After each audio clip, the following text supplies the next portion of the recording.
welcome back to Channel Sport. This morning is a full house now because Ben Elia, editor-in-chief, Sports Day newspaper, as well as Ibrozano Adams, sports journalist, have all joined us. Good morning, guys. It's great to have you on the show. Yeah, Ben, you're here nice and early. What has changed? The road is free this time, right? It's not that, but you know, when you leave, it's early to bed, early to rise. All right. So you hit the road pretty early today. Ibrozano, it's great to have you on the show as well, too. Cecilia, it's all about the Super Falcons. We're counting down to the World Cup. Big news.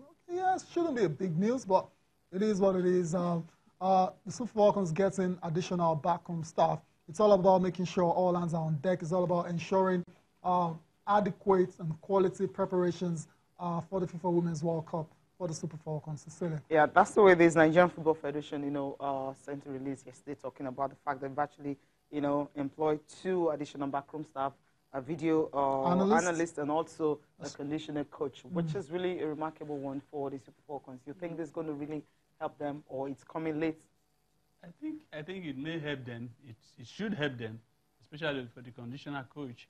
But for the video analyst, my query, as always, has been that why has everything now been foreign? Every technical crew in the team is foreign. Come on, I mean, we have video analysts in Nigeria who can do the job very well. It was that is just my take. It's a personal opinion. They said it's through the coach recommendation. Right, yeah. The coach recommended the final decision rests with the Secretariat and the board of the Nigerian Football Federation. But it is. But it's not about being racist, so to speak, but I think that somehow we should mix.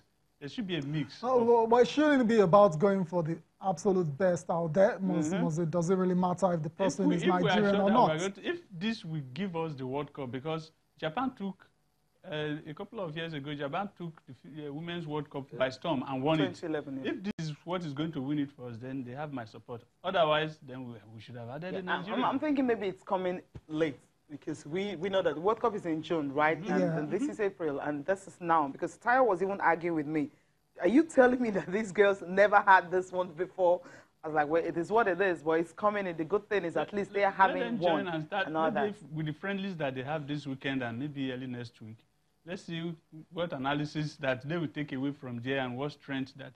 But we have a strong, and the team, again, to my mind, has been a little bit inconsistent. They win today, they lose tomorrow, and you don't go to the World Cup like that. I'm not saying you must win every match, but show some consistency. And that is we are not seeing. But I hope that this time around they go past the quarterfinal stage.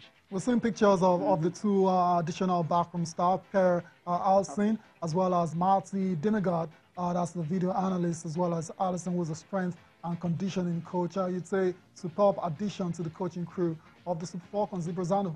Absolutely, because if you watch the team play in Ghana, you will notice that many of the players were out of shape. Really? They weren't fit? Of conditioning. And even Oshoala, we saw her miss so many glitters. Was that down to not being fit?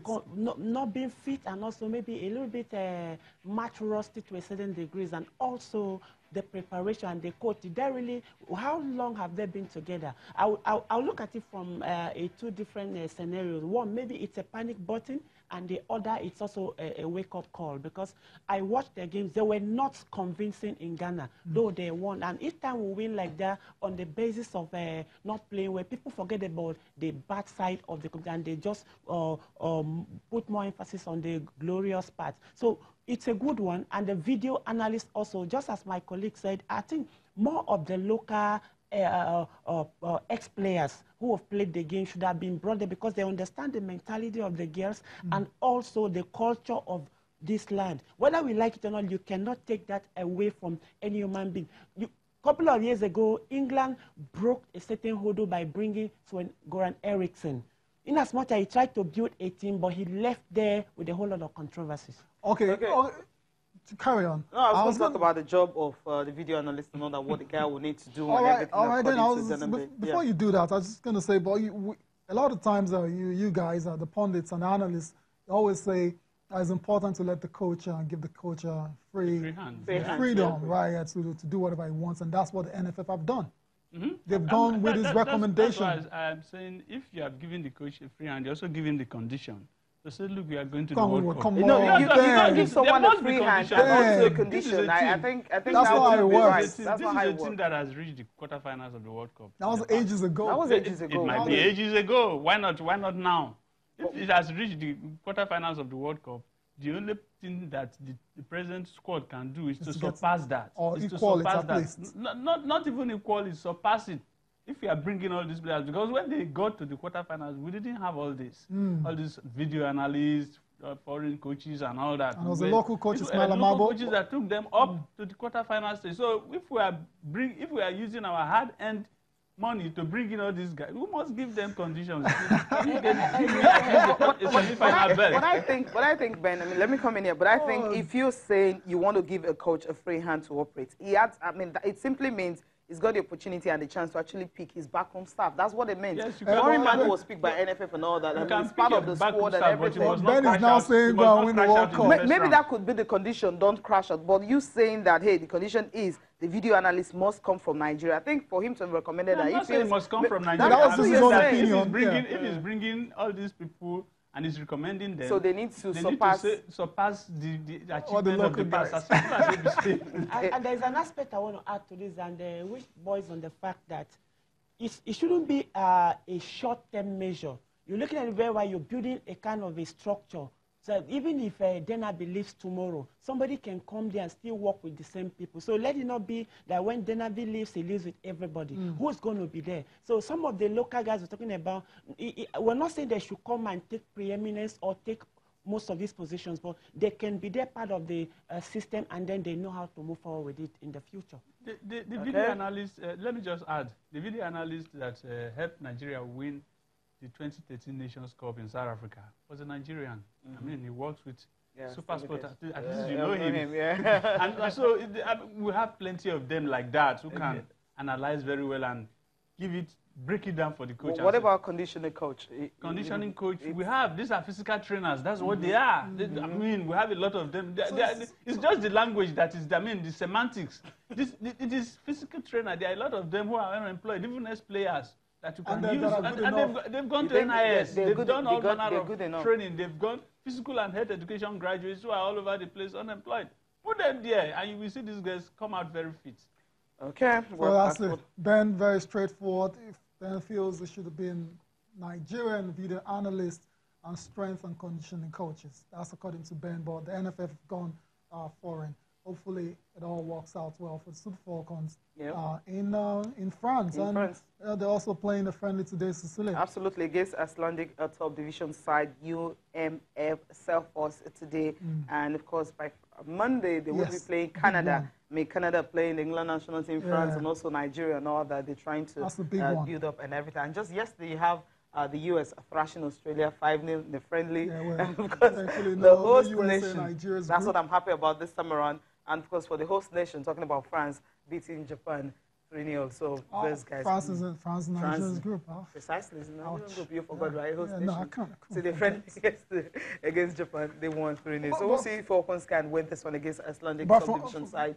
Today. And Monday will be the test, obviously. And from all this now, Ben and Ibrazan, I think you would agree that this has to be the most prepared Super Falcons class. Absolutely. Going to the World Cup. It looks like the most prepared. That's why I'm expecting that they must at least get to the semi-finals. So much is given, much is expected. But don't forget, the coach actually came in last year in May, right? So he hasn't really had time with the girls. It's almost a year now. I'm saying now, a year. And you're winning the World Cup. If you check what happened in 1990, so he's making excuses already. No, I'm just saying this is the reality that we have on ground. I remember we're talking with Edith Ogun, one of those international who got the quarterfinals in 1999 of the World Cup and all that. She mentioned the fact that they were together for a long time. They had a coach with them for a long time. So it was a progression. They had to build on something. So you don't just come from anywhere and say, okay, I'm going to my first World Cup. I'm going to get to the semi-final. As you're saying, I think it's going to be difficult knowing that women's football have actually grown. You don't just jump from A to I agree with you, but just as to whom much is given, much is expected. And also, modern football has changed. You don't expect anybody to give you 6, 7 years. Even in the male footballing category. Most coaches now don't last 18 months. How long did it, that's for club, we're talking about national team. How long did it take Joachim Löw to actually win the World Cup for Germany? No, he actually understudied so many of the coaches and he was Yes, part of the my work question. stuff. But in Denabi's own case, he has opportunity. And I've always said it, a local Nigerian coach, a PE teacher can win the Nations Cup for women in Africa. Really? But getting to the World Cup stage. I'm not sure you watched the last one in Ghana. You will know that a PE teacher cannot do that anymore. Because the coach himself, I think he didn't really understand the players then. And his tactics also, and some of the players, like I said, were out of So, Ibrozan, so what you're saying now is not enough time going into the World Cup. That's what Ben is saying as well. So that's no excuses. And with all the people bringing in hard currency, going to be paid in dollars.